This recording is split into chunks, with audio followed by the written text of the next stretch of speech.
The year was 1913. Woodrow Wilson was president, and powerful banking interests, who had been trying for years, finally achieved their long-term goal of a silent coup d'etat by taking control of the American government. The first thing they did to accomplish their takeover was convince Secretary of State Philander Knox to lie to the American people and tell them that the 16th Amendment, the Income Tax Amendment, had been legally ratified by the states when it was not. The bankers knew that this tax would ultimately end up in their pockets. Because of this fraud, the American people were led to believe there was now a tax on their labor. Congress and the President are completely aware of this fraud, and it was even cited in a recent court case.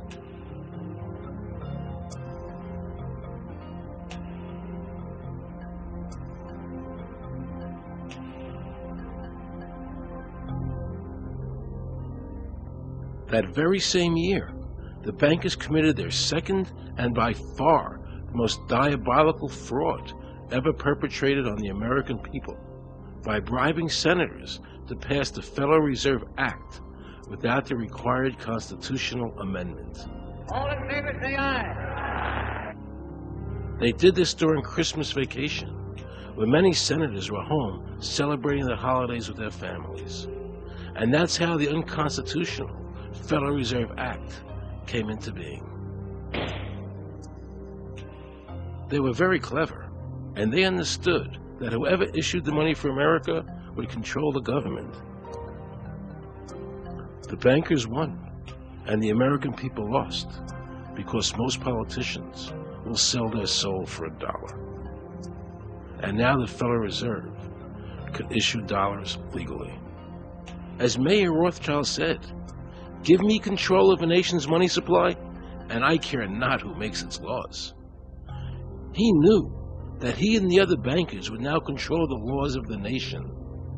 Government gave these bankers one of its most important powers, and now had to borrow money from them and pay interest to finance the government. So the American people were forced to lower their standard of living and pay a graduated income tax to the government, just so the government could give these bankers more profits. President Woodrow Wilson, who signed the Federal Reserve Act into law, later said, in regret, "I am a most unhappy man. I have unwittingly ruined my country. A great industrial nation is now controlled by its system of credit. We are no longer a government by free opinion, no longer a government by conviction and the vote of the majority, but a government by the opinion and duress of a small group of dominant men." The Federal Reserve was created by Congress in 1913, and it was entrusted with the power granted originally to the Congress by the U.S. Constitution to coin money and regulate the value thereof.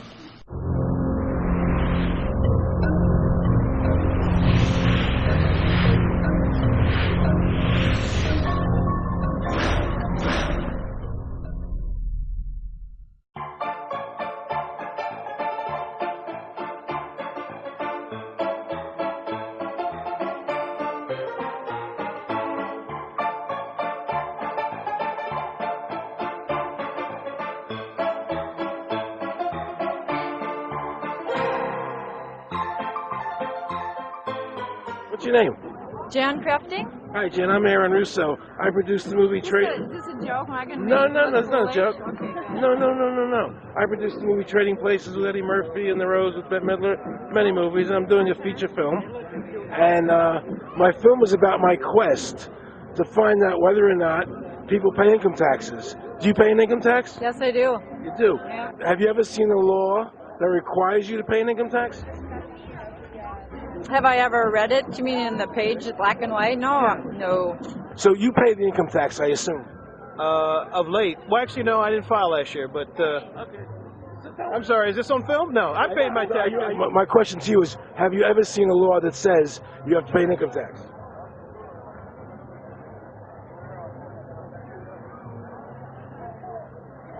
The law is that guy that wears that badge and a gun. That's the one that puts you in jail. That's the law. Actually, I can't stand the IRS. They're evil. Do you have any fear of the IRS? Not really, because I'm Canadian. I think it's actually unconstitutional, is what I've heard. But to avoid any hassle, I pay it. If there was known law and I wasn't afraid of them coming and taking me to jail, absolutely, I wouldn't pay taxes. Okay, then no, I wouldn't pay income taxes. It's a no-brainer. You wouldn't pay. I wouldn't pay it. Why would anybody? Because they, that's what they tell us we must do, else we're bad Americans. Would you pay it? No. Would you pay it? No. Why would you pay taxes if you don't have to? The income tax is not legal because it would be a direct tax and it is not apportioned as the Constitution demands. If it's against the Constitution, then why are we doing it?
I really expected that, of course, there's a law that you can point to in the law book, the code, that requires you to file a tax return. Of course there is.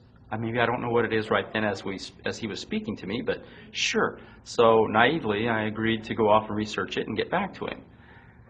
3.5 months later, I was at that point where I couldn't find the statute that clearly made a person liable, at least not me and most people I know. And I had no choice in my mind except to resign. I had to leave the IRS because I presented evidence that I had accumulated indicating that the agency was violating the law and violating people's rights. And I asked the agency for a response to my sincere concerns. And the answer I got was that they would not respond to my concerns and that they would provide me with the paperwork necessary to tender my resignation. But We the People Foundation for Constitutional Education put a full-page ad in the USA Today on July 7th, 2000. And within the body of that ad was a $50,000 challenge for anyone that could show the law. And to me, $50,000 is a lot of money. So I went after that and did the research based on the fact that I thought, let's put this baby to bed. I'm hearing all these rumors. I'm going to kill two birds with one stone. I'll answer these people's questions that are asking me, and then I'll win this $50,000. And, based on the research that I did throughout the year 2000 and that I'm still doing, I have not found that law. I've asked Congress, we've asked a lot of people in the IRS commissioners, helpers. They can't answer, because if they answer, the American people are going to know that this whole thing is a fraud. I was surprised to hear these highly trained and decorated IRS agents telling me there was no law requiring American citizens to file a 1040 or to pay an income tax on their labor.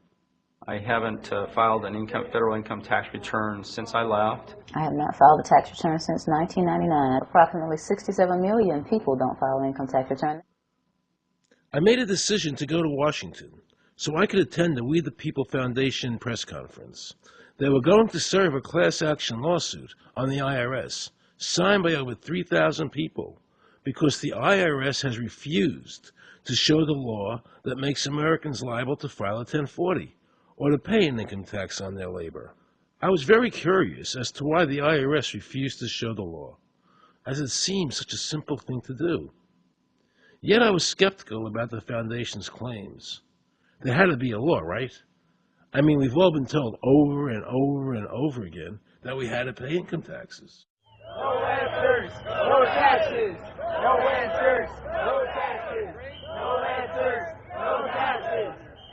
Most people believe that the income tax system is legal, and that the revenue from the tax is used in the public interest.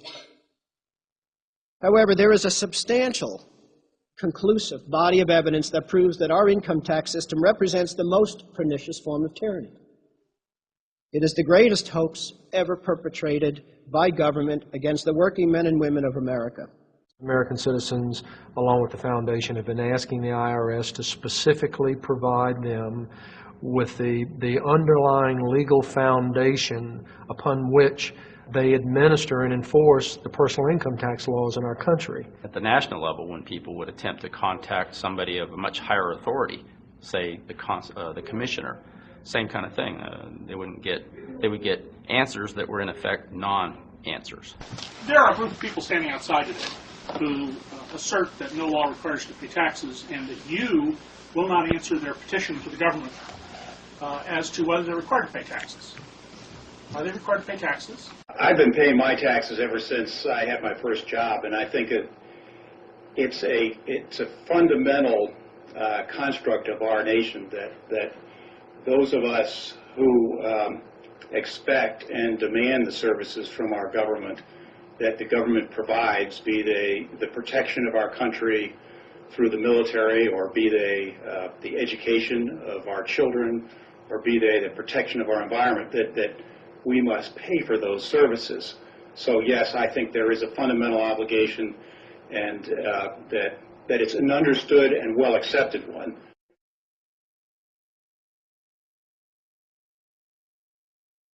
Joe Bannister and I had a meeting in the White House with President Clinton's economic advisor, Jason Furman. He accepted the remonstrance for the president. On June 2nd, I called and spoke with him. His words were, "We have decided that the issue of the legality of the income tax is not a high priority matter for the White House, and we will not be participating in any conference on the subject."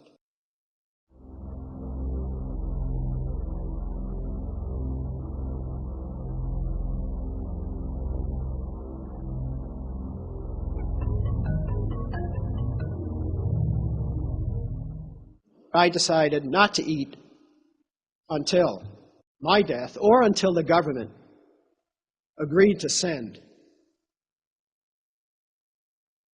their experts to meet with the experts from the tax honesty movement. And with the help of Congressman Bartlett, a deal was made.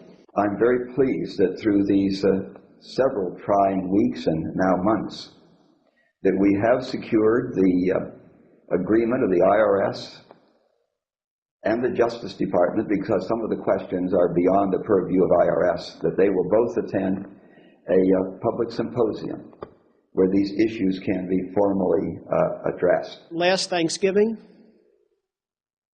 DOJ and IRS notified Congressman Bartlett that they would not participate. Congressman Bartlett then waited until late January. He informed me that he would not be participating. Why do you think you've been able to get away with not paying or filing your income taxes for so long? Well, first of all, I've not gotten away with anything. I'm not hiding from anyone. I'm simply asking the IRS to show me the laws that apparently require me to do these things, and they are suspiciously reticent to answer questions from me, and of course there are millions of other people, many other organizations who have attempted to get answers. They act very suspiciously when asked to simply sit down at the table with the American people and discuss what their obligations are. Rather than pulling up a chair, they pull out a club. As a matter of fact, David K. Johnston of the New York Times asked Terry Lemons of the IRS, "Why won't the IRS answer the questions set forth in the petitions from the American people?" Mr. Lemon's response was, "The government is answering the questions through enforcement actions in the courts." This is a very chilling remark on the government's use of brute force instead of civility and logic. The federal government itself refuses to provide the American people who are coercively being subjected to this extraction of their private property without any underlying legal justification. There is no law. There is no law that requires the average American worker in the private sector to pay a direct, unapportioned tax on their labor and compensation for services. There is no law. The march will stop in front of the IRS building. They are now going to serve a class action lawsuit on the IRS. Very courageous. My name is Charles Bell, and I'm here to serve this complaint on behalf of the American people for the Internal Revenue Service. The complaint is accompanied by an affidavit. It's under the hand of Robert Schultz. Case was served. We'll call you with the case number. Case has been filed. We'll call you with the case number. Thank you. Okay, thank you. We appreciate your time. America, baby! Freedom! Today, effectively, the people have said to their servant government that that our rights are not going to be any longer denied, and that we're going to have answers to our petition, our legitimate, lawful petitions for redress of grievances, which are guaranteed in the First Amendment to our Constitution. So, once and for all, we will get an answer. On August 31st, 2005, federal judge Emmett Sullivan ruled, the government does not have to answer the American people's questions, even though it is guaranteed in the First Amendment. Our courts have made a decision that government does not have to show the law that it enforces. And the press never reported on this. Have we given this judge the authority to overrule the Constitution, the very foundation of American life?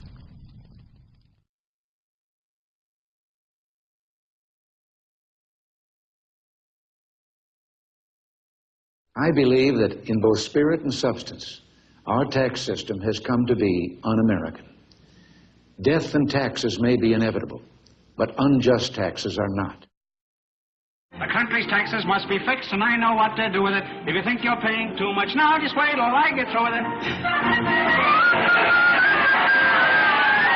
Now, Mr. Hanley, I'd like to ask you something. What does the government do with all the money we give them in taxes?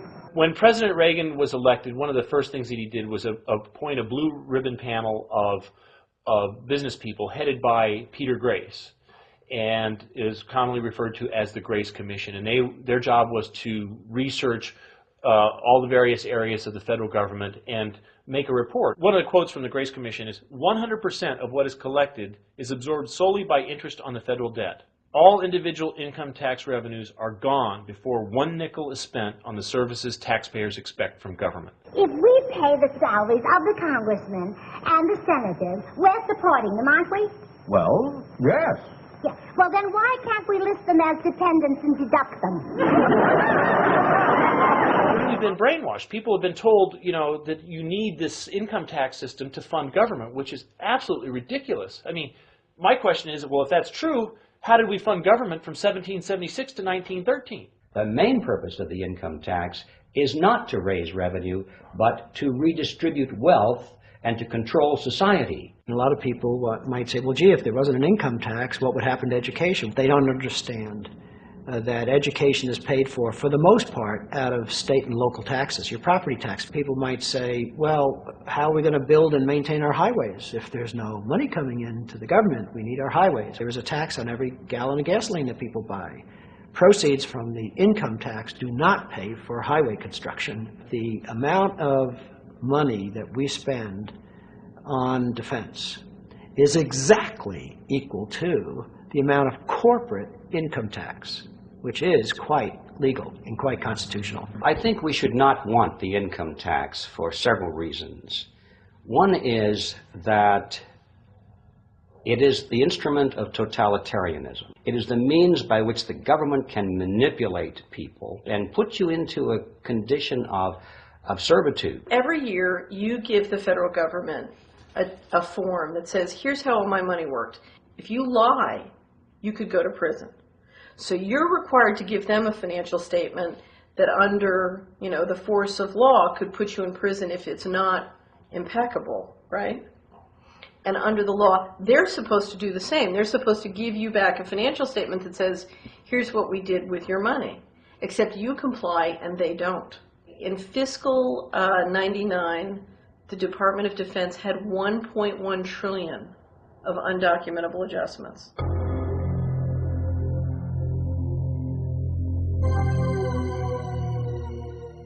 The following year, they had 2.3 trillion of undocumentable adjustments.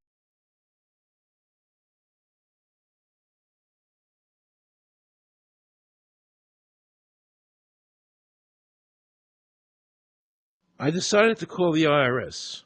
I spoke to Anthony Burke in Media Relations. He was very nice to me, and I explained to him that I was an award-winning film producer and that I was doing a documentary on the IRS. He seemed a bit stunned by this, then explained to me that Commissioner Everson nor anybody else would go on film to discuss the income tax. But he did say he would call me back. I thanked him for that, but I couldn't help wondering, why was the government making it so difficult for people to see the law?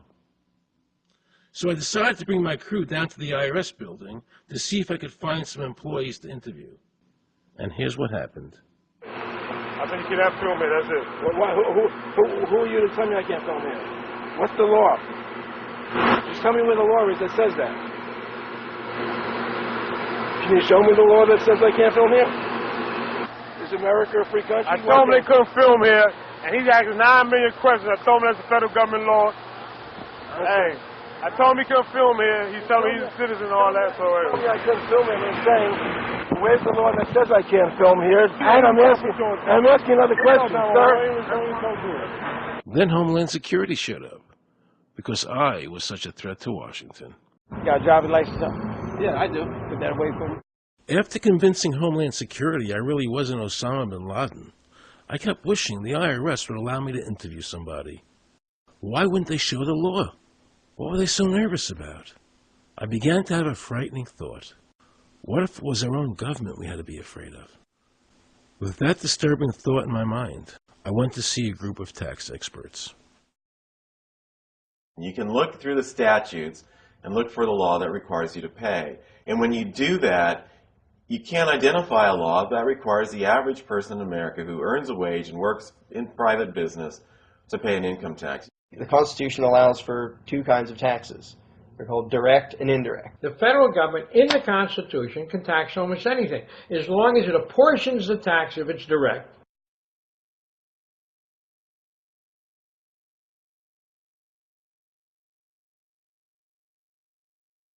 The indirect tax is, for example, an excise tax. I can avoid the excise tax on gasoline. I can choose to ride my bicycle. I can avoid the excise tax on tobacco. I can choose not to smoke, or I can grow my own tobacco.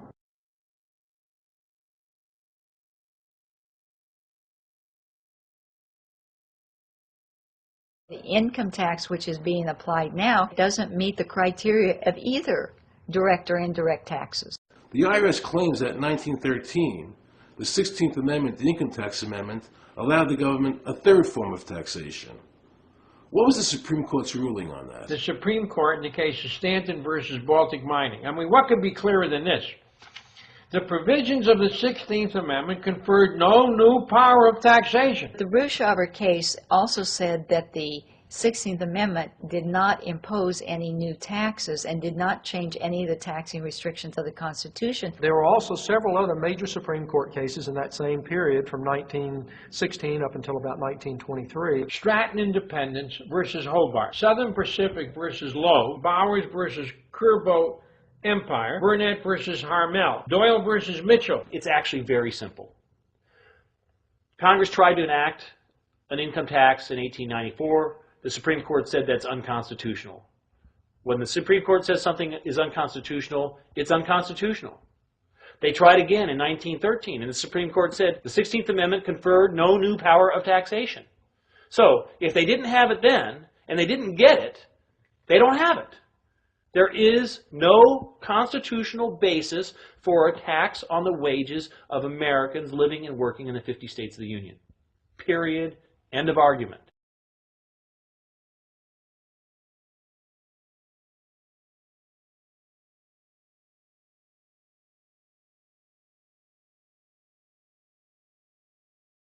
I have a letter here from Daniel Inouye's office of the United States Senate that says, based on the research performed by the Congressional Research Service, there is no provisions which specifically and unequivocally require an individual to pay an income tax.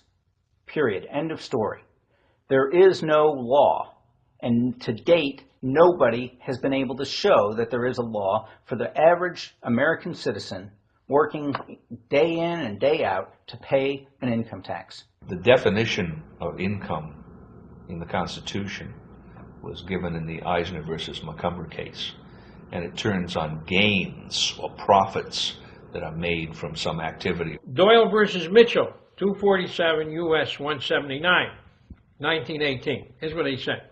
The idea of gain or increase arising from corporate activities. In other words, it doesn't mean wages, it doesn't mean dividends, it doesn't mean alimony. It means a gain or a profit arising from corporate activity.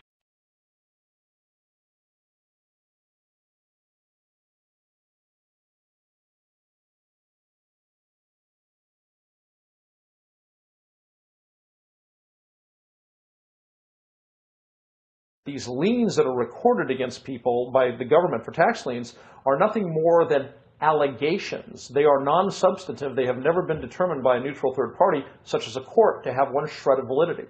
If you ever get a notice of an audit or anything else, the first thing you should do is a Freedom of Information Act request for records that they're using to substantiate or justify the audit. There is nothing in the Internal Revenue Code that creates any such thing as an income tax evasion or crime. There's nothing in the code that allows IRS agents to seize property. The government is involved in judicial blackmail. The government knows that if it legally seizes somebody's property, that person doesn't have the funds and he can't even get a lawyer who can help him. I conducted investigations in the Title 18 of the Criminal Code, the U.S. Criminal Code.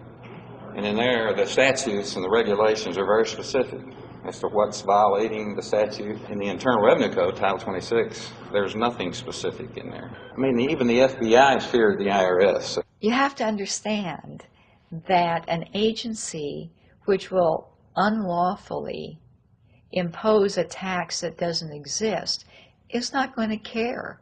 If we, the people, don't know what our rights are, they're not going to tell us. If Americans just learned that the IRS was actually knowingly deceiving them, that would be enough for them to rise up and put a stop to it. This small booklet includes the Constitution of the United States, the Bill of Rights, the Declaration of Independence. This is a document that every citizen should read. It's a document which freed an entire nation. This is the Internal Revenue Code. And this document, and the unlawful application of this document by the Internal Revenue Service has enslaved the nation that this document attempted to free. I was very impressed with the people in the tax honesty movement. They weren't kooks, they were highly intelligent, well-researched, and very genuine. I was wondering why I never heard about all these Supreme Court decisions in the media. So I really wanted the IRS's point of view, because to get the true story, it was imperative I hear both sides. I kept wishing Anthony Burke would call me back. He seemed like an honest man. I then proceeded to call my message machine. Hi, this message is for Aaron Russo. This is Anthony Burke at the Internal Revenue Service. Let me suggest some people that you might want to think about talking to. One would be Don Alexander, who's a former commissioner who's here in town in Washington. Another would be Sheldon Cohen, who is both a former commissioner and former chief counsel. All those guys, I think, can answer your question about, where in the tax law it says that you have to pay taxes. Wow, good news, I thought. So I called Sheldon Cohen because he used to be the IRS commissioner. He wrote the tax code, and he was also general counsel to the IRS. He is a true expert, and I couldn't find a better person to answer my questions. He graciously agreed to my interview. The reason I'm doing this documentary is because there are many people in America today who believe that there's no law that requires them to pay an income tax or file a 1040.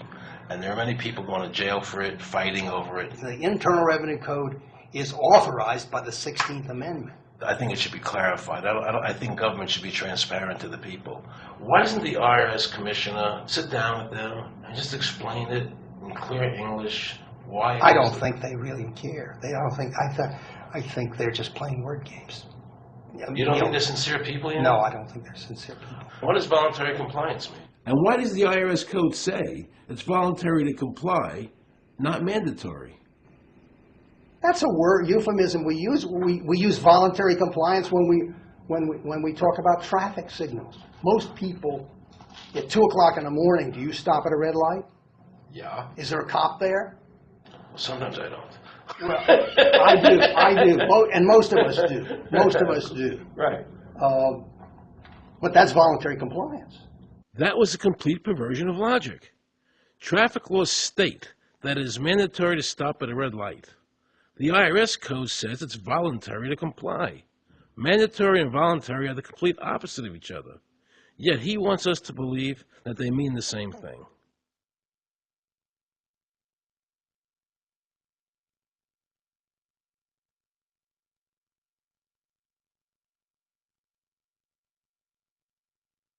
So can the government criminally prosecute somebody of information put on their 1040? Yes. Right, so doesn't that violate the Fifth Amendment? No.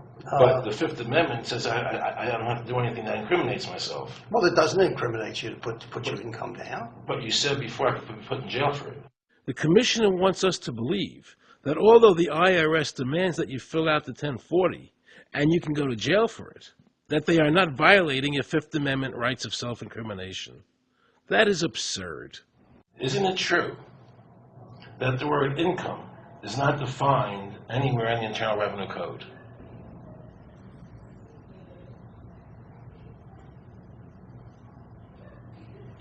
The law says that the government has a right to tax income from any source derived. So, but the word income is not defined in the code. It just says income without a definition That's right. of what income is. That's right. Correct? Yeah. But there are many different kinds of taxes. Well, how can an American citizen know what income is if the code doesn't define it? If they're paying an income Because tax... the courts have all defined it. Do you remember what constitutional attorney Edwin Vieira said? The definition of income in the Constitution was given in the Eisner versus Macomber case, and it turns on gains or profits that are made from some activity.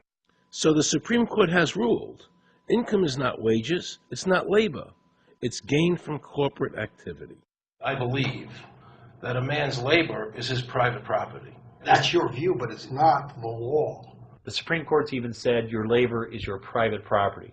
When I go to work for somebody, it's a trade. It's an even exchange. I do some work, you give me some money.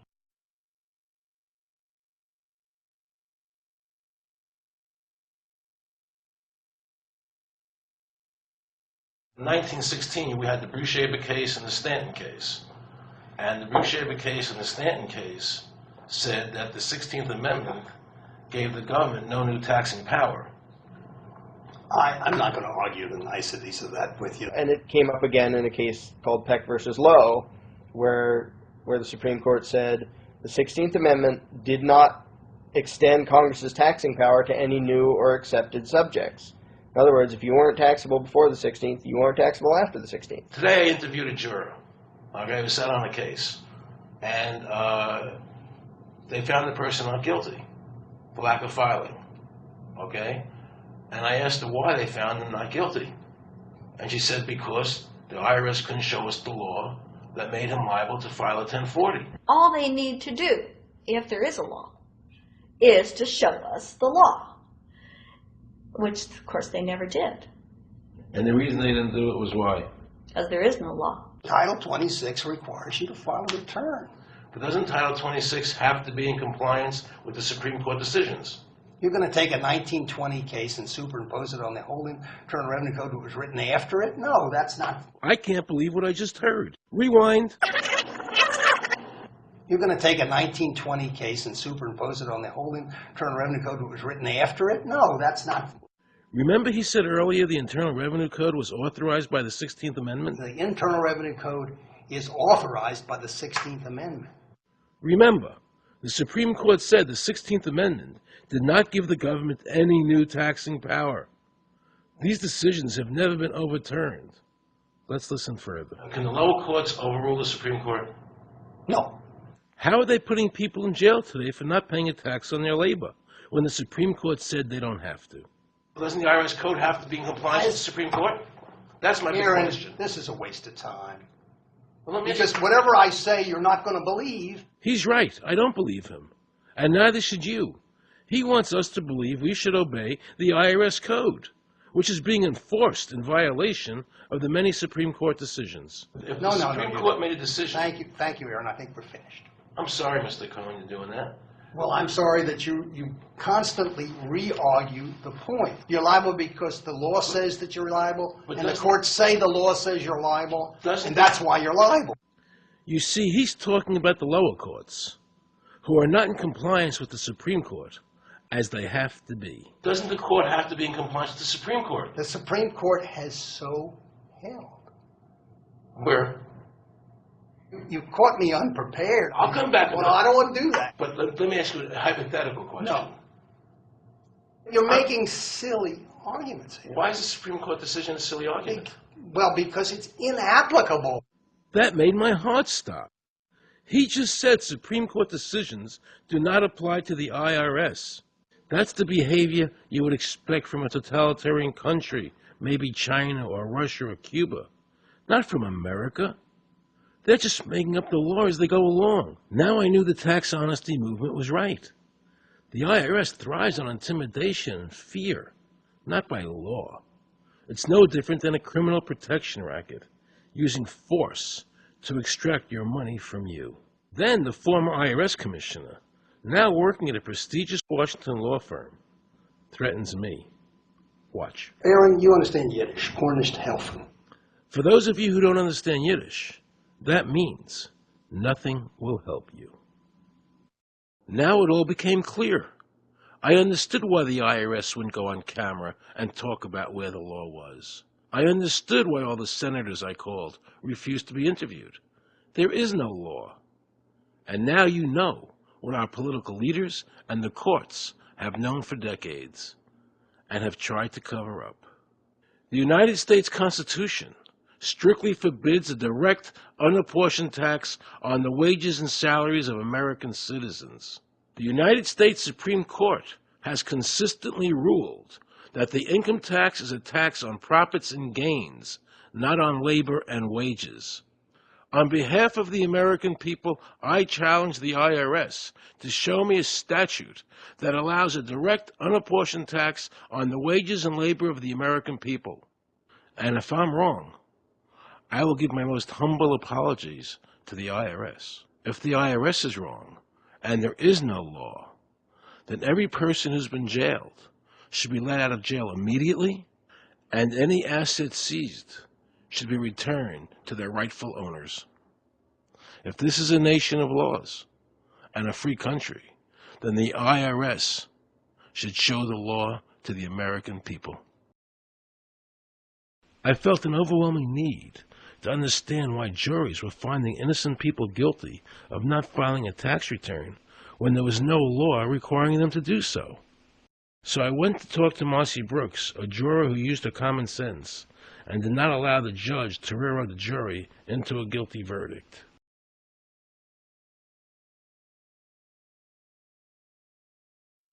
He was being tried for 4 counts of not filing his income tax. Okay. And our question was, well, what is to decide? Either he did or he didn't. It never occurred to us that he might actually be innocent while at the same time not filing. In the federal government, it is not a felony not to file taxes. Finally, they said, okay, if we're going to get this guy, we're going to have to put it in the state. They called up the IRS agent, Agent Craner. Craner? Yeah. Robert Craner. Mm-hmm. This is Ken Doherty. He's also an investigator with the Illinois Department of Revenue. There's a request for a copy of the delegation and authority order. Right. And I talked to my boss about that, and he said that my badge is that. Badge is the authority. And I thought it had to be in writing. The last question that the defense asked him was, did you write any of this down? And Agent Craner looked right at him and right at us, and he said, "I never wrote anything down." And yet when we saw the video, there he was, writing notes, you know. And so I'm thinking, okay, at this point, the judge is supposed to say, "Agent Craner, it is clear that you have committed perjury." It wasn't even noticed. It finally came to the climax. Mr. Harrell looked right at the prosecutor, and he said, "I will tell you the same thing I have told over and over again to government officials. You show me the law that requires me to file a tax return, and I'll be glad to do it." And again, I ask, under what is the requirement that you claim under the five duties stuff? And the requirement under the regulations is what section? My question to you is, what particular act are we discussing here that I am liable to do these things that you claim I'm liable to do? Your exact question would be again? Okay, what is the section that what? But I guess I'm still not understanding your question, Mr. Harrell. Well, you must be familiar with what that you have the police powers to enforce. Yes. The prosecutor absolutely ignored him. And he started slandering Mr. Harrell. Just started attacking his character. They're calling us tax cheats, they're calling us fanatics, they're calling us weirdos. I don't care what you call me, but I have one question. Where is the law? Show me the law. They can't let this turn into a rational debate, because if they do, they lose it. So they have to insult people and say it's frivolous. We felt like that there was an overall arrogance and that they were railroading Mr. Harrell and wanting us to participate. Judge Coogan, he looked right at us and he said, "I will instruct the jury according to the law." We were sent to deliberation. The judge promised us that he would give us the law. And we looked and we looked and it was not there. We wrote a note to the judge asking for a copy of the law. 10 minutes later, we get a note back. You have everything you need. But there was no law. And he had promised us. At that point, I felt betrayed. I felt like this man promised us the law, and that's what this whole thing is about, the law. We request it, and he still denies us the law. And the reason they didn't do it was why? Because there is no law. Remember, we're talking about the Illinois state law here, okay, which is a law in Illinois. So we got out that law, and we read it several times, and I said, okay, wait, you know, because they kept saying, but this is a law in Illinois. And I said, look at the beginning of it. It says, anyone required to file a federal income tax return is required to file an Illinois tax return. I said, if it is true that he's not required to file a federal return, then that nullifies the Illinois law. Two people, they kept saying, but he's going to get by with it. And I said, what is he getting by with but his rights? If there is no law, he's not breaking a law. He's just standing on his rights. Are we going to deny him that? That's when this one juror sat back and kind of rolled his eyes and he said, you mean we don't have to pay taxes?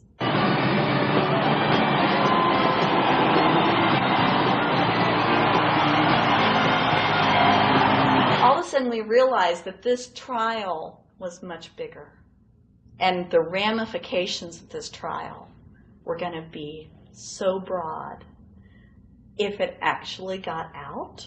I mean, it's like we had just discovered this great government secret. And so when we came out for the delivering of the verdict, the judge was, I'm sure, even at this point, I'm sure he still thought we would give a guilty verdict.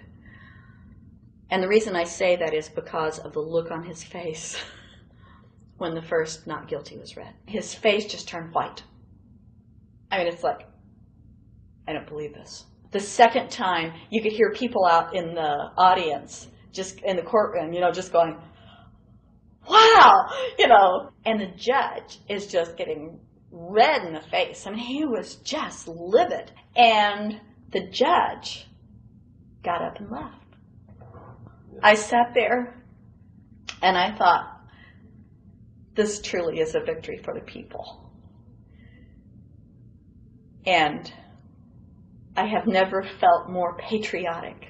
And I knew that we had done the right thing. I looked at that man, Mr. Harrell, and I thought, the system might not work all the time, but this time, for that man, it did. In November 2004, the government arrested former IRS criminal investigator Joe Bannister. They charged him with fraud for telling the American people the truth about the income tax laws. The jury obviously agreed with Joe.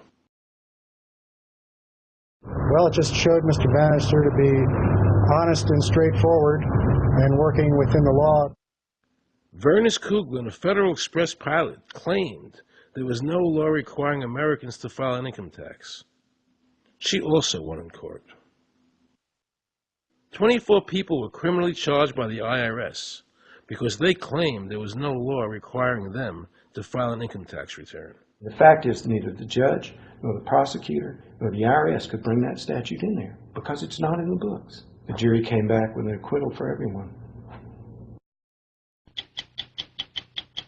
When the matter is put to the test, which means in terms of court and enforcement action, there is a 100% success rate in shooting down these arguments. The mafia has a code and they follow it, and it's a code of honor. But the IRS has no code of honor.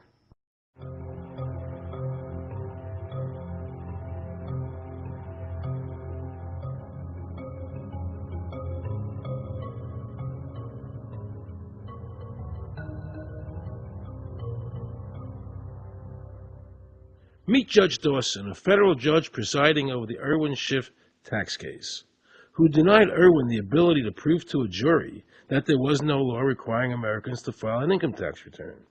He denied Irwin the right to prove to a jury there was no law by stating, "I will not allow the law in my courtroom." But the judge made sure the government never had to show the law as written by telling the jury, "You must follow the law as I give it to you."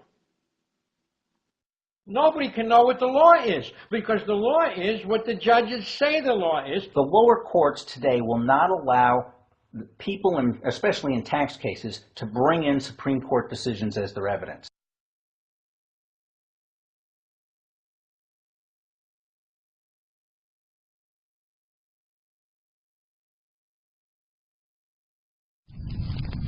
Here we have a federal judge railroading an American citizen by saying Supreme Court decisions are irrelevant.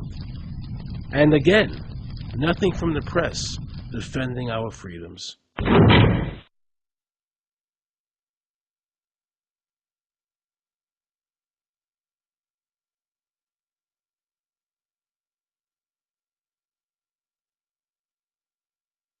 So if you ever find yourself as a juror on a tax case, be sure to ask the judge to show you the statute written by Congress that allows the government to tax the wages of the American people. If the judge can't show you the law, then how can you possibly, in good conscience, convict someone and destroy their life?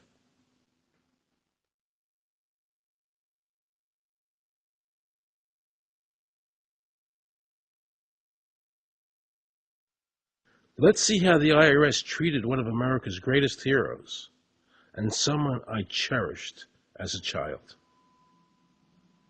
Joe Louis was an American icon. Victorious in his first 27 fights, the Brown Bomber quickly rose to heavyweight champion of the world. His 1938 knockout of German Max Schmeling, who represented Hitler's Aryan ideal, earned him the admiration of millions of Americans. Is watching carefully. Louis nudges him right to the body, a left up to the jaw, and Schmeling is down. The crowd is high. Right after Pearl Harbor was bombed, Joe had a title fight where he donated his fee to Navy War Relief. Well, I'm not working for nothing. I'm working for my country, and I think that's about the greatest piece of work that anybody can do. Well, I certainly agree with you for that, but you're turning over an awful lot of money.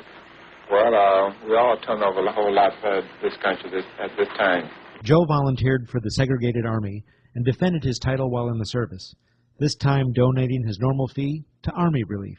I'm only doing what any red-blood American would do. Since the checks were in Joe's name, the IRS taxed him on their full amount, even though he never saw a penny of it. At the end of the war, Joe was awarded the Legion of Merit. But what most people didn't know was that the IRS was charging him $50,000 a year in interest alone on his debt. When Joe's beloved mother died, leaving him $600, the IRS immediately seized it. They also confiscated all of his children's trust funds. Joe was forced to continue fighting until he was 37 and out of shape, just to pay off his ever-mounting debt to the IRS, which grew to $1 million, $100,000 a year just in interest. At the end of his life, Joe was forced to become a greeter at a Las Vegas hotel just to make ends meet. It was a shameful thing to see a man like him, great fighter, great human being humiliated and destroyed in this manner, because after all, when you owe Internal Revenue money, no matter what you have, they take away from you. And they took a lot away from Joe Louis.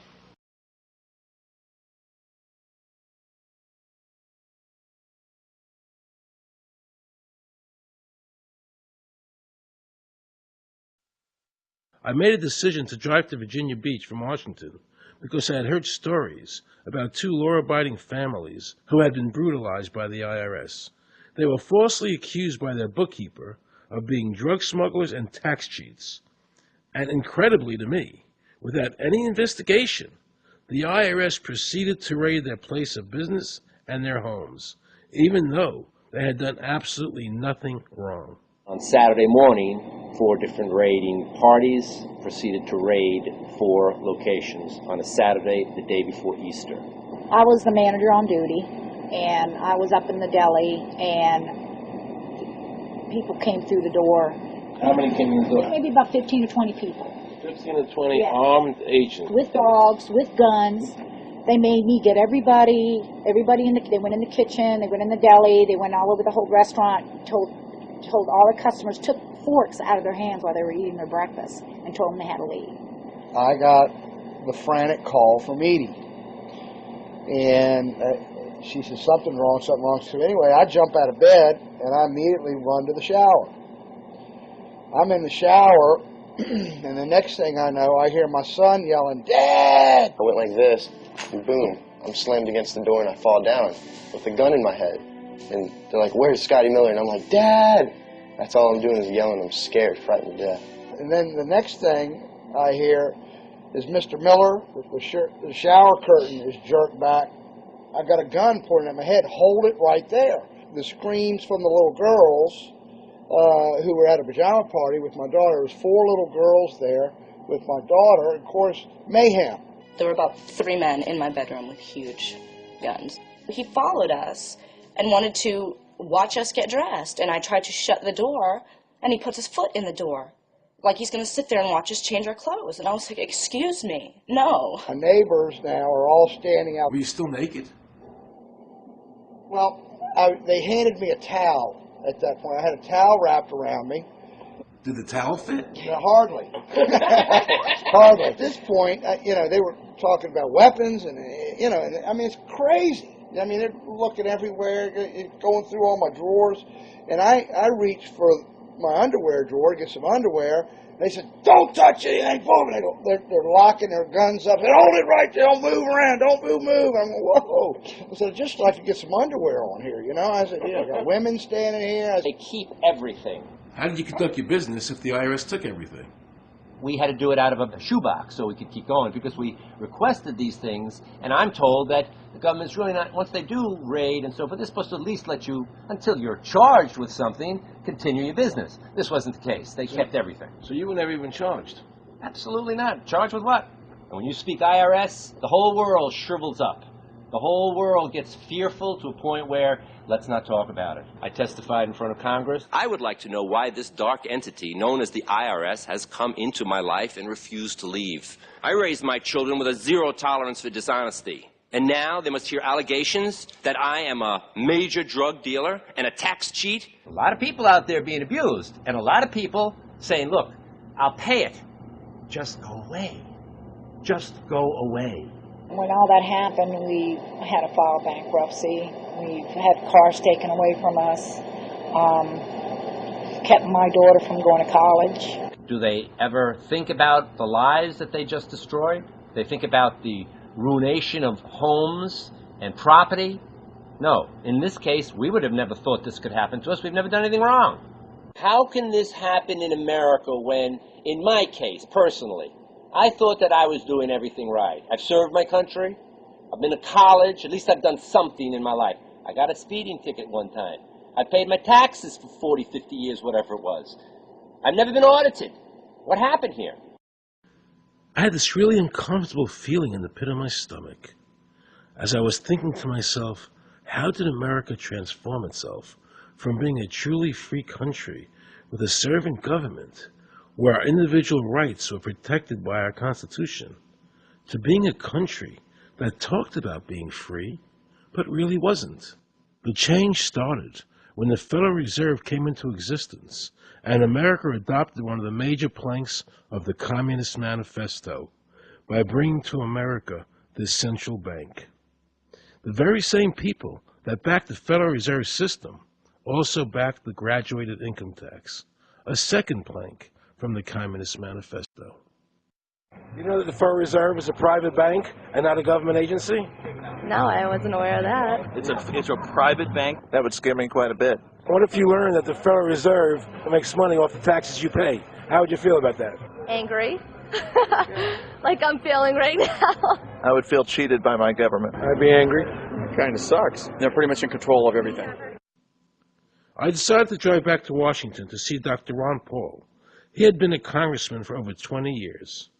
I had met him previously in 1998 when I was running for governor of Nevada, and I knew him to be an honest and sincere man, and I thought he'd be very helpful in letting me know what the future holds for the American people. Who owns the Federal Reserve? It's secret, and we can't find out what's happening.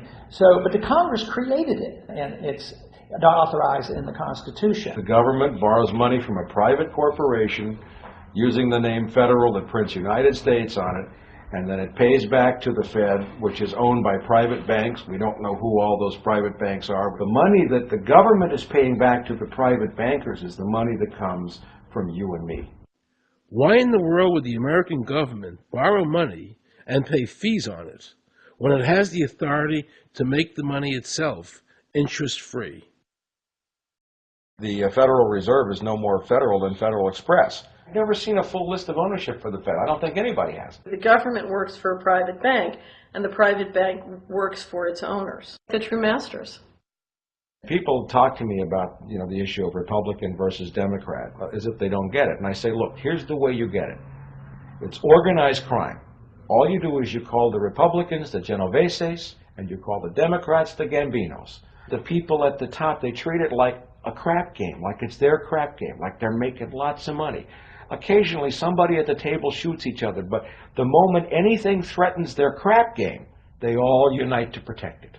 They're both controlled by the same financial, economic, and corporate interests. Once the banks get into the picture and they form a partnership with the government gives them the legal power now to create bank-issued money backed by the coercive power of government to require everybody to accept that bank money. In the course of the last century, they've converted this nation from a nation of independent freeholders to a nation of employees.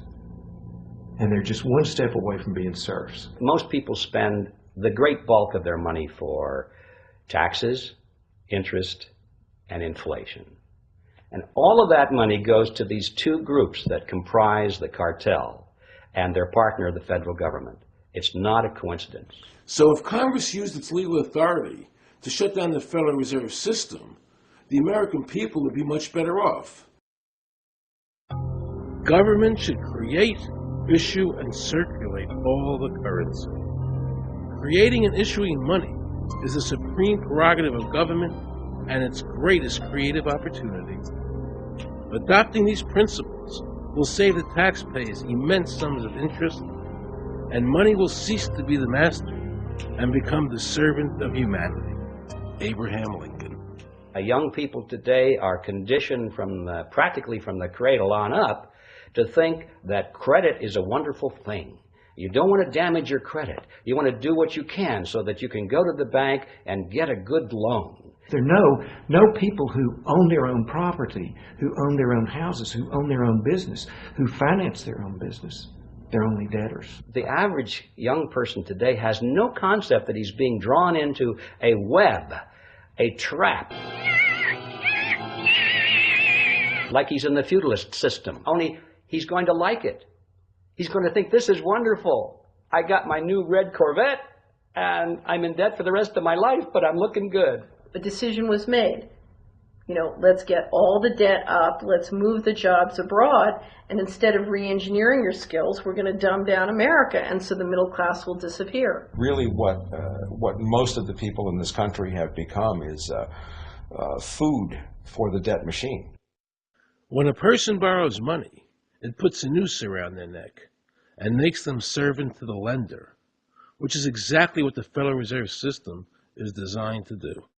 And now our Congress, so dominated by the banks, is helping them to entrap people even further by passing new bankruptcy laws, making it more difficult for the people to declare bankruptcy and get a fresh start, while at the same time allowing the banks to charge very high rates of interest. This is the way the Democrats and Republicans, working with the banks, legally enslave the nation. Credit card industry is a huge political contributor. And unfortunately, a certain number of...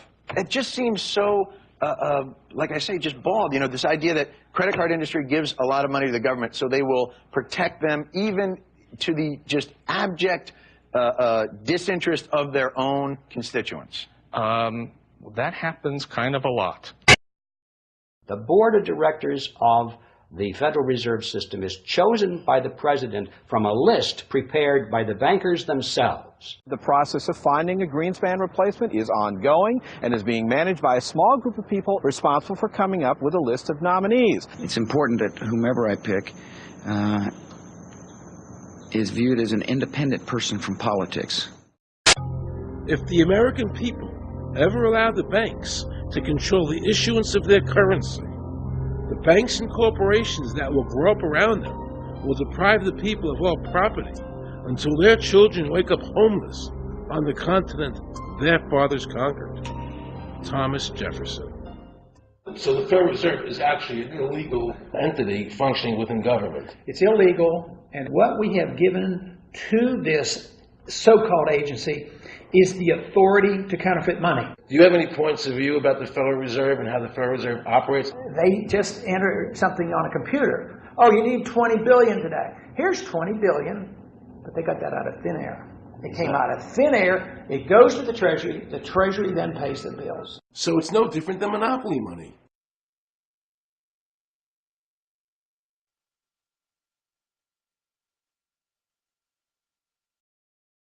The cost of living is so high today because the Federal Reserve and the federal government have destroyed the purchasing power of the dollar.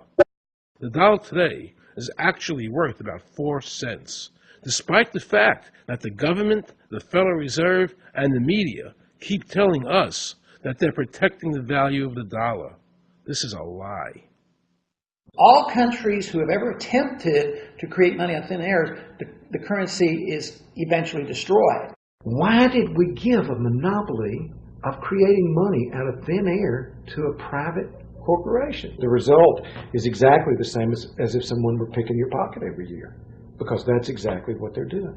Originally, paper was a receipt which is used as evidence that the money exists. Over the years, of course, the government has disconnected the paper from the actual tangible substance, which is money. So now we have a piece of paper which is evidence of nothing. In the past, people were able to take their receipts, the paper, to the bank and get the real money, the gold, in exchange for the receipt. This limited the amount of money that could be printed, thereby protecting the purchasing power of your savings. You don't have to worry. That's good, because I work 3 jobs and I feel like I contribute. You work 3 jobs. 3 jobs, yes. Uniquely American, isn't it? I mean, that is fantastic. In the absence of the gold standard, there is no way to protect savings from confiscation through inflation. There is no safe store of value. Gold stands as a protector of property rights. Alan Greenspan, before he went to work for the Federal Reserve System. Now Alan Greenspan and the other central bankers want you to believe that the receipt, the paper, is the real money. This is nothing more than sleight of hand. It's a magician's trick. Because for them to maintain control over the government and the people, they have to convince you that this paper is really money, because that is the essence of their power and our powerlessness to maintain control over our own government.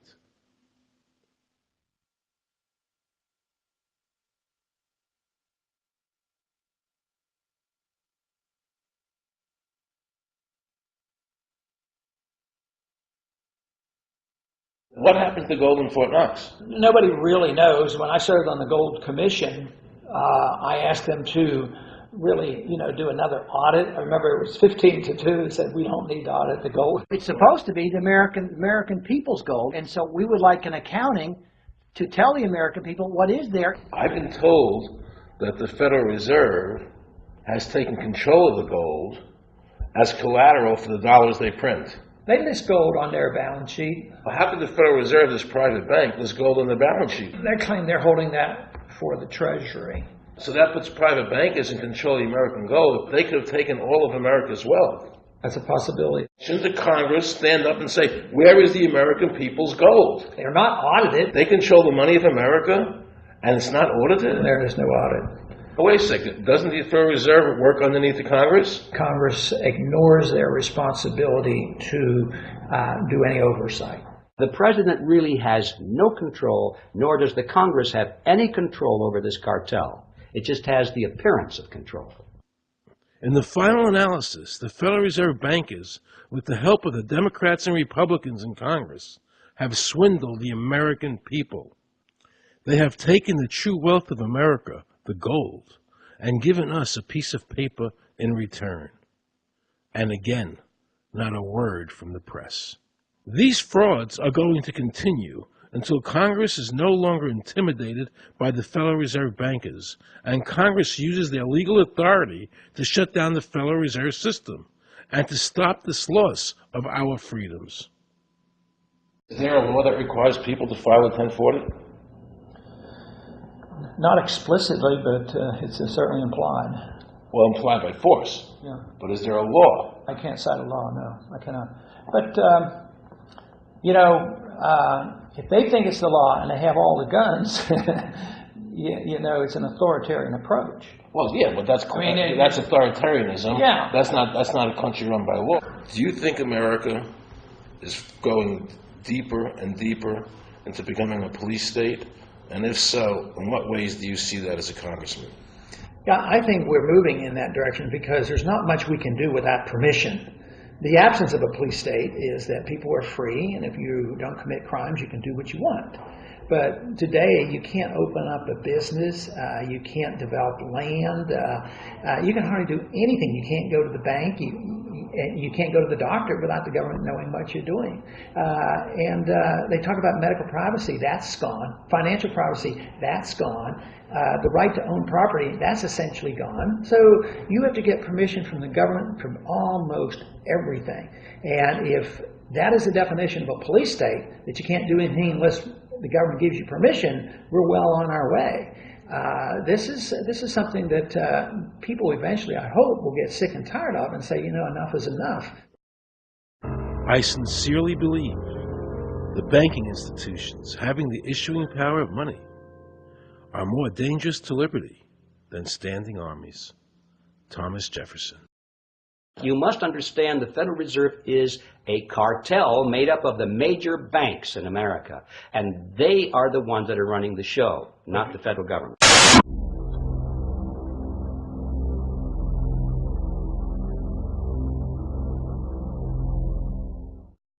The powers that be behind the system, the financial interests, are able to exercise a disproportionate amount of influence on not only the economic structure of the country, but the political structure.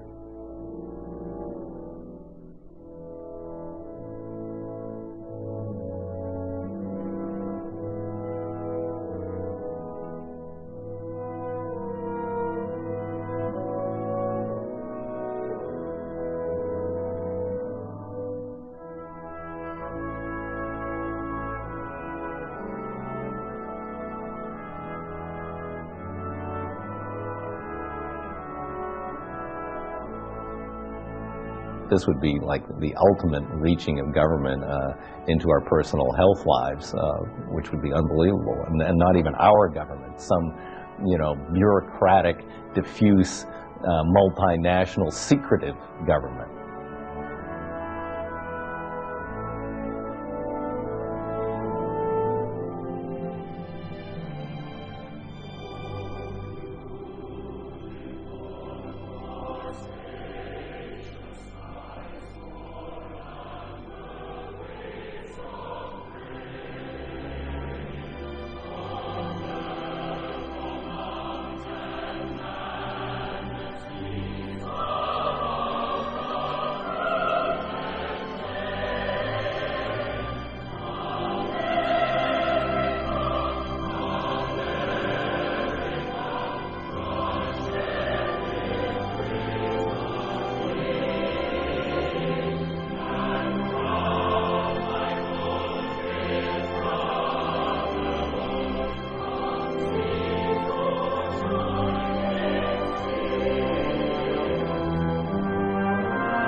assure the American people that, one, I've got the authority to do this. American people expect us to protect them and protect their civil liberties. I'm going to do that. Preserve, protect, and defend the Constitution of the United States. The Constitution of the United States. So help me God. So help me God. So help me God.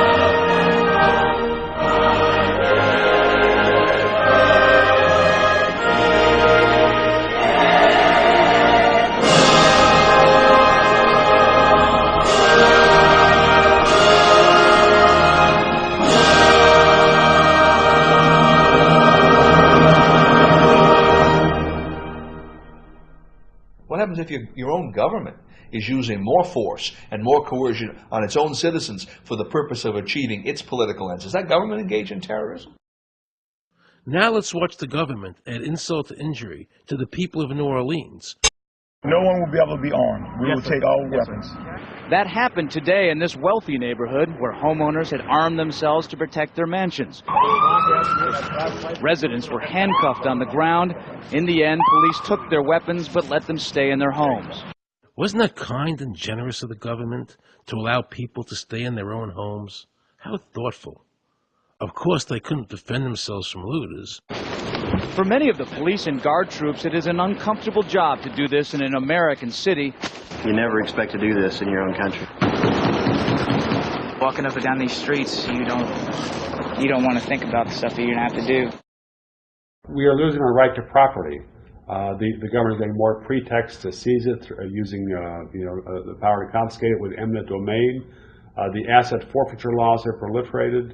It's easier for the prosecutors to come in and make an accusation against you and confiscate your property even though they have no evidence that you've done anything wrong. Guilt or innocence doesn't really matter that much because it's very convenient for the government. Unfortunately, what is being sold to the American people today as Americanism, if you peel off the label, you find so much similarity to what we were fighting against when we were fighting communism and Nazism and fascism. The government's now putting a national ID card together and they want checkpoints. We will be carrying our papers, and they have recommended there'll be checkpoints throughout the country. Isn't that what Nazi Germany did that everybody in America was against? Papers, please. May I see your papers? May we see your papers? I don't think I have them on me. In that case, we'll have to ask you to come along. Wait, it's possible that, yes. Here we are. These papers expired 3 weeks ago. You'll have to come along. Halt! Halt!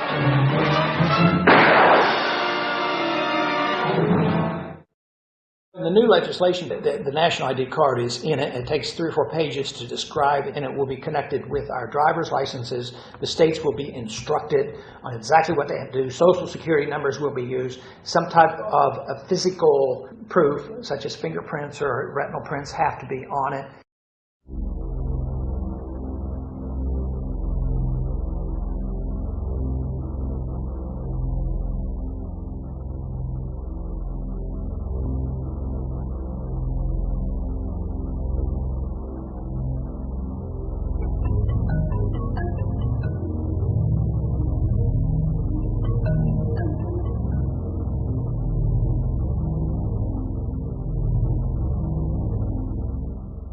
It is time to wake up, America. These ID cards are not about defeating terrorism, but they are all about controlling the American people. I arranged an interview with Catherine Albrecht, a leading authority on the RFID chip. Her book entitled Spy Chips is the definitive book on this subject. I wanted to find out just how dangerous these chips are to our liberties. RFID is a technology that uses tiny computer chips the size of a grain of sand or even smaller, hooked up to miniature antennas to transmit information about items at a distance. Back in 1999, Procter & Gamble, Gillette, and MIT got together to find a way to commercialize this technology and make it small enough, make it efficient enough, and make it low cost enough to, essentially, their dream is to put one of these tiny computer chips on every physical item manufactured on planet Earth. The latest technology for identifying people at the point of sale, for identifying people when they make purchases, is actually the implantable chip that you can actually embed directly into human flesh. It's a tiny glass capsule about the size of a grain of rice. It contains an RFID computer chip with a coiled antenna, and it can transmit information also at a distance.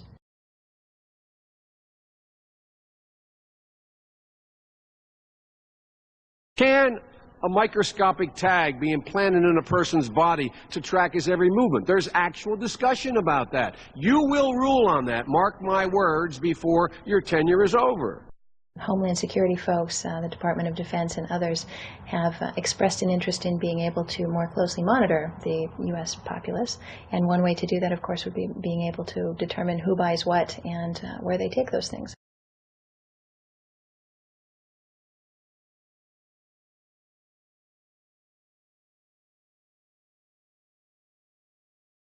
Radio waves can travel through walls, they can travel through wood, they can travel through the things we normally rely on to protect our privacy.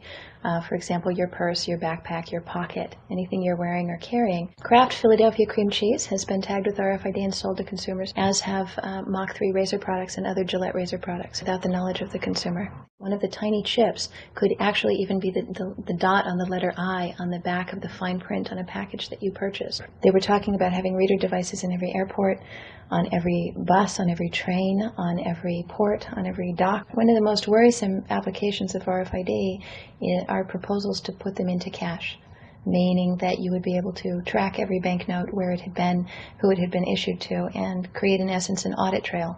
That would essentially take away the anonymity of cash that we now enjoy today. The ATM machine itself, as the money came through the roller device, would be reading each number, and they would know who you are because, of course, you identify yourself at the bank before you take money out. And down the road, when you go to pay at a major retailer, it would also be possible for them, as they're putting the money into the cash drawer, to simply feed it through a little reader device. It would go in, it would tag that number and transfer possession from Aaron Russo, say, to Walmart. Once everything you do is tied down to a single number and there is no longer the ability to pay with cash, then all it takes to render you a non-citizen is to simply turn that chip off. You will no longer be able to really participate in any function in society, including buy food.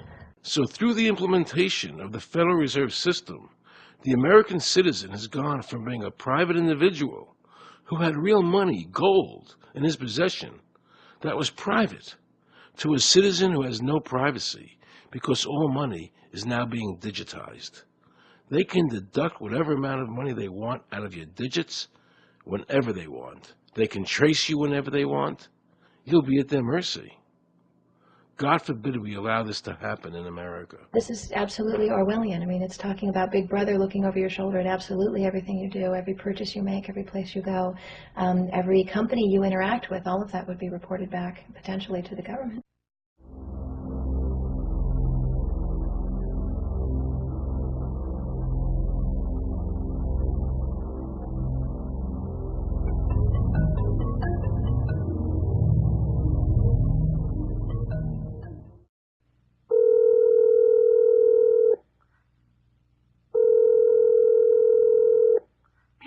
Guaranteed hot in 30 minutes or it's free. This is Mary. May I take your order? Hi, Mary.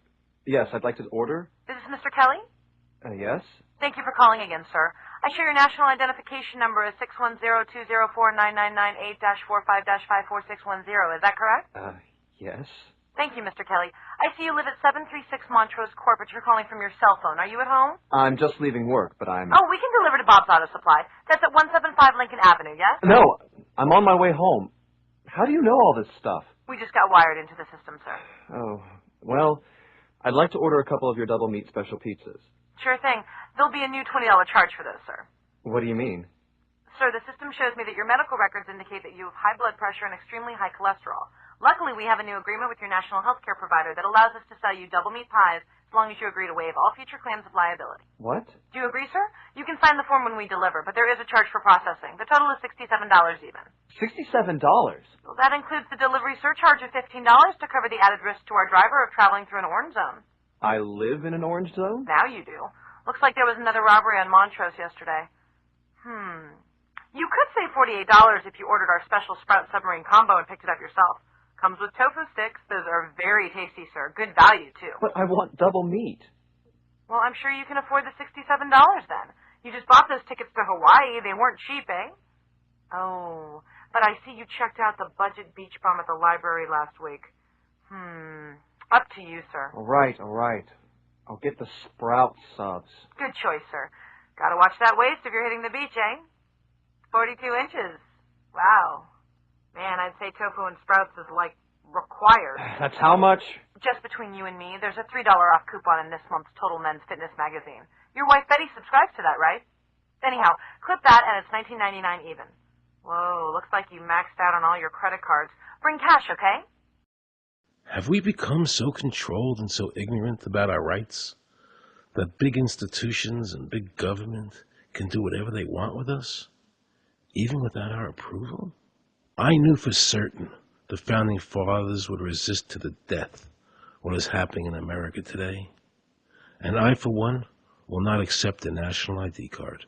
And if nobody accepts a national ID card, and nobody can board a plane without one, then let the airlines go bankrupt. And if you can't open a bank account in a big money center bank, then open an account in a small local bank. And if we can't walk into a federal building, I personally would consider that a blessing. Don't allow these institutions to dictate to us how we conduct our lives. This is America, and we have free choice. But we the people have all the power, not the government. Government gets its power from us, not the other way around.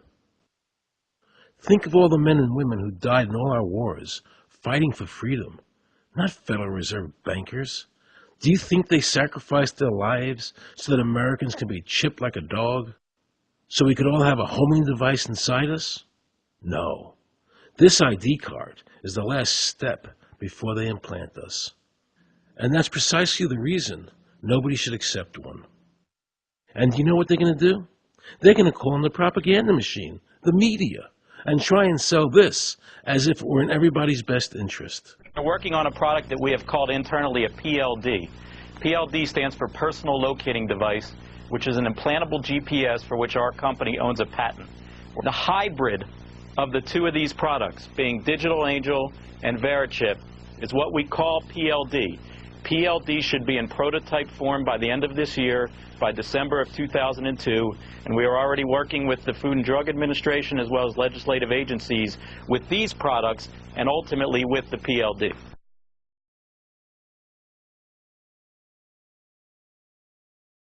We have a Florida family who are really pioneers in a brave new world. They have volunteered to be the first ever to have microchip identification devices implanted into their body. After 9/11, I was really concerned with the security of my family. I wouldn't mind having something planted permanently in my arm that would identify me. Talk about identification papers. Watch what happens to a woman in Florida whose license was suspended. Get out of the car or I'm going to tase you. The next street off the Secret.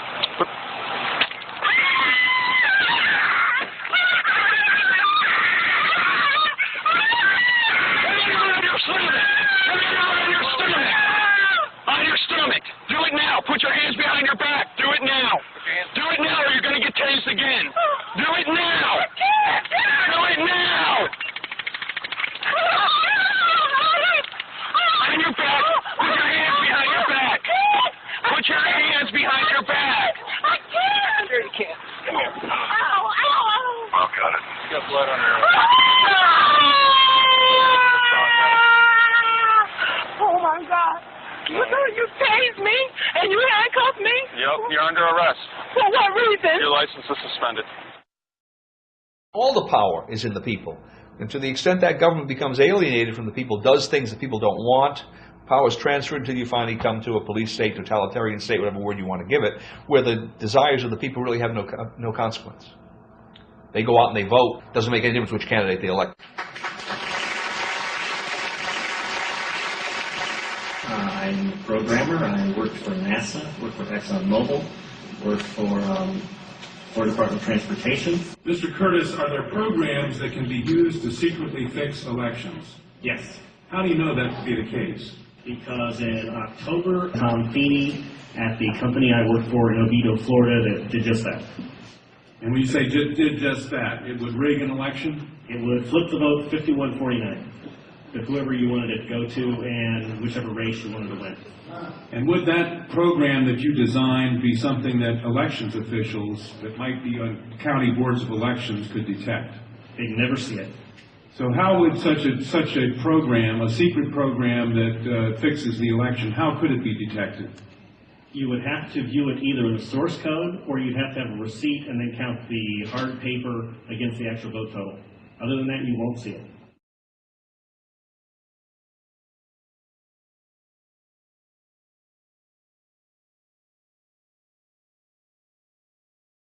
Given the availability of such vote rigging software and the testimony that has been given under oath of substantial statistical anomalies and gross differences between exit polling data and the actual tabulated results, do you have an opinion whether or not the Ohio election, presidential election, was hacked?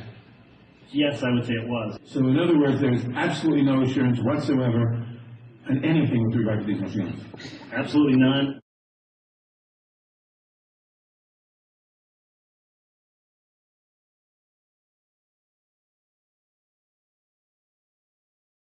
Anybody who trusts an electronic voting machine should have their head examined.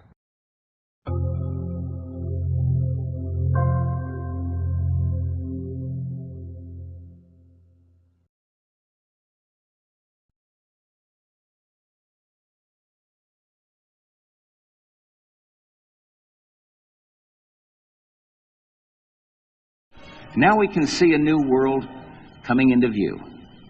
A world in which there is the very real prospect of a new world order. The new world order will be built.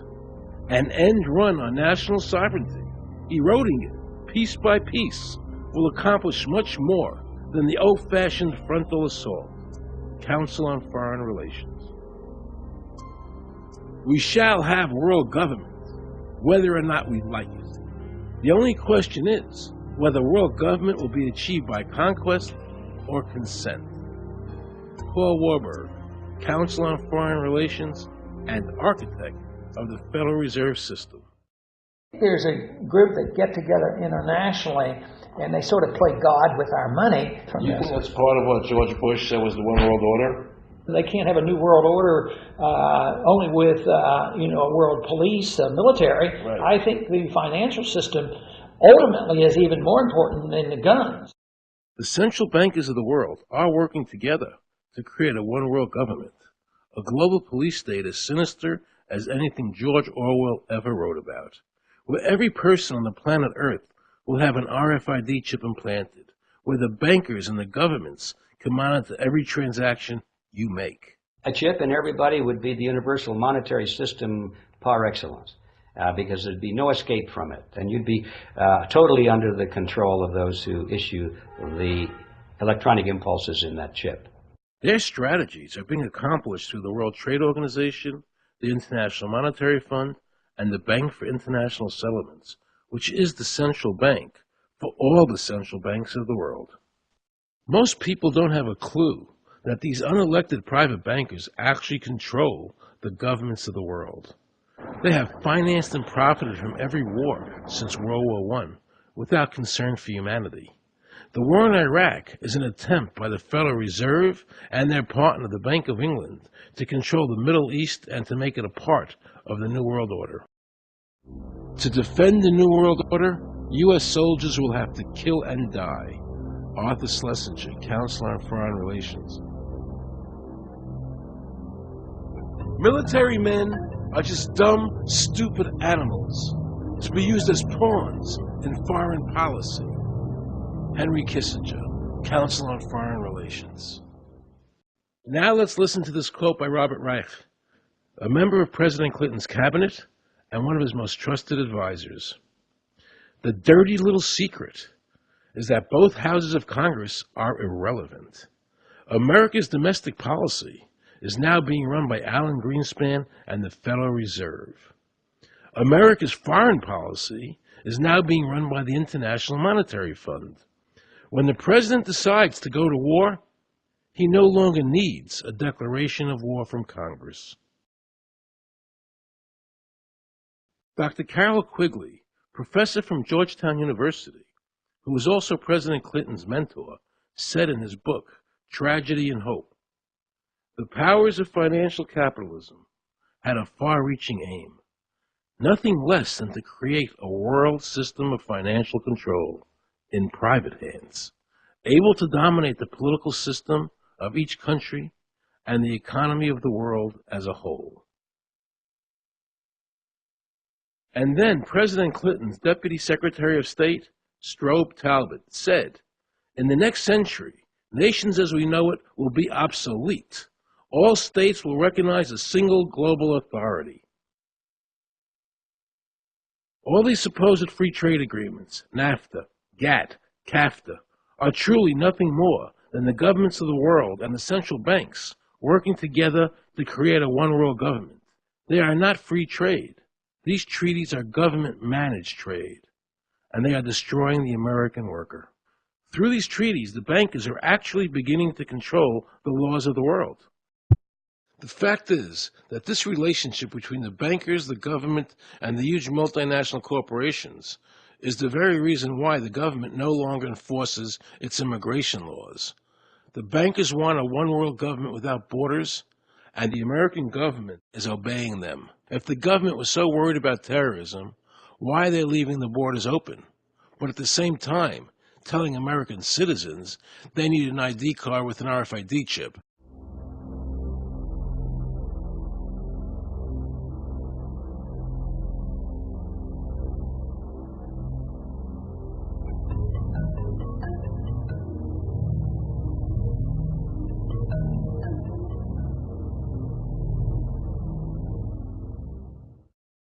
The Bush administration's open borders policy and its decision to ignore the enforcement of this country's immigration laws is part of a broader agenda. President Bush signed a formal agreement that will end the United States as we know it, and he took the step without approval from either the U.S. Congress or the people of the United States. Phil Tucker reports. The Security and Prosperity Partnership of North America sounds benign, hardly like a policy that critics call NAFTA on steroids. It's a deal that few have even heard of. It's being done again by very few people at the very top on behalf of the investment class, but the working class of people. Political officials across our country, from communities, from cities and so forth, they don't know anything about this. Yet it was agreed to by Mexico's President Fox, Canada's Prime Minister Martin, and President Bush in 2005. Administration officials counter their critics by saying everything about SPP is on the White House website.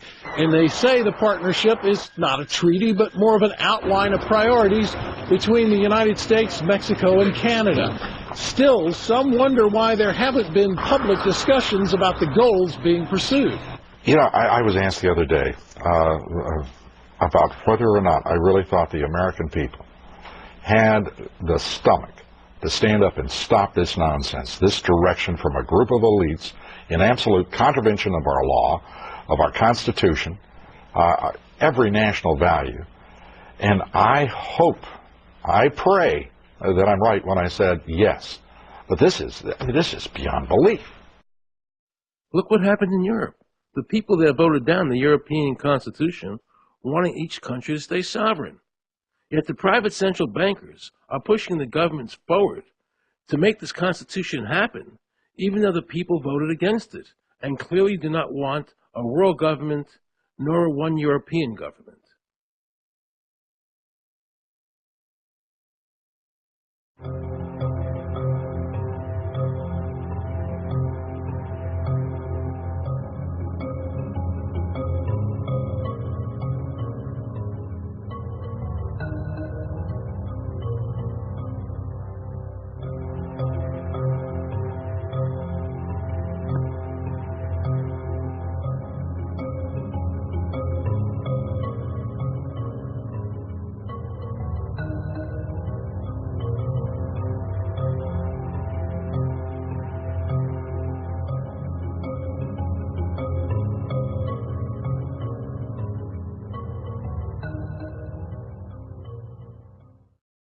Now pay close attention to this quote by David Rockefeller, and you'll understand what is happening in the world today and where the American people are heading as a nation.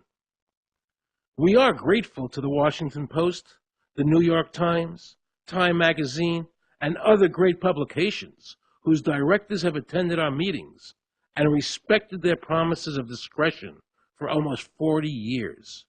It would have been impossible for us to develop our plan for the world if we had been subjected to the lights of publicity during those years.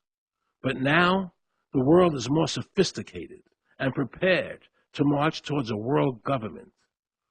The supranational sovereignty of an intellectual elite and world bankers is surely preferable to the national autodetermination practiced in past centuries. David Rockefeller, a member of the Council on Foreign Relations, actually believes that we would be better off if he and his bank of friends ran the world.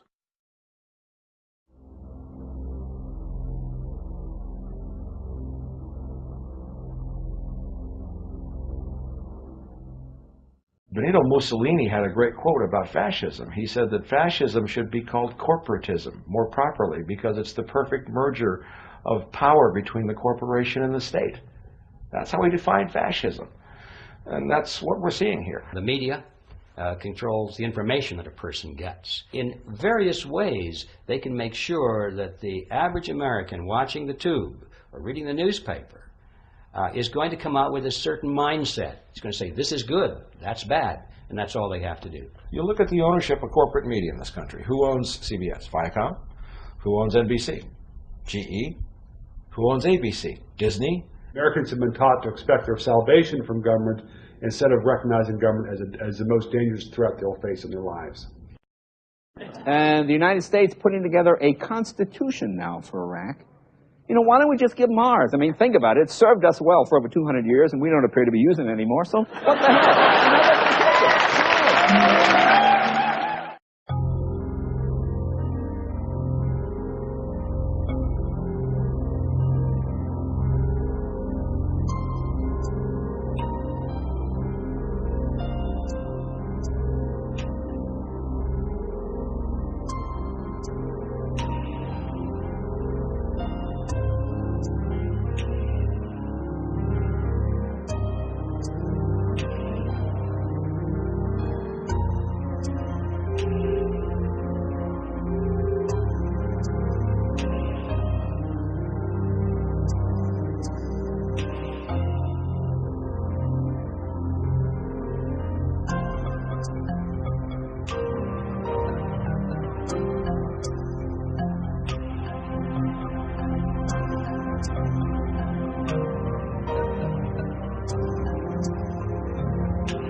I like the old idea where you could do what you thought you could do and what you wanted to do as long as you didn't hurt other people.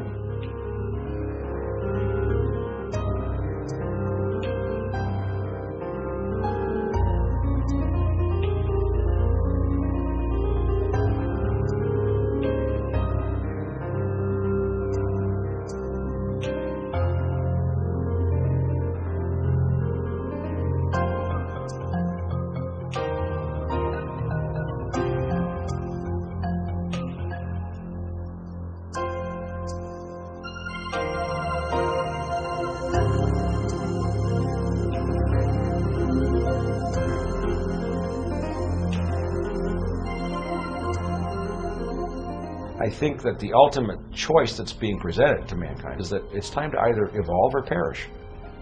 Grow up or die. Become adults. Act like adults. Take some responsibility.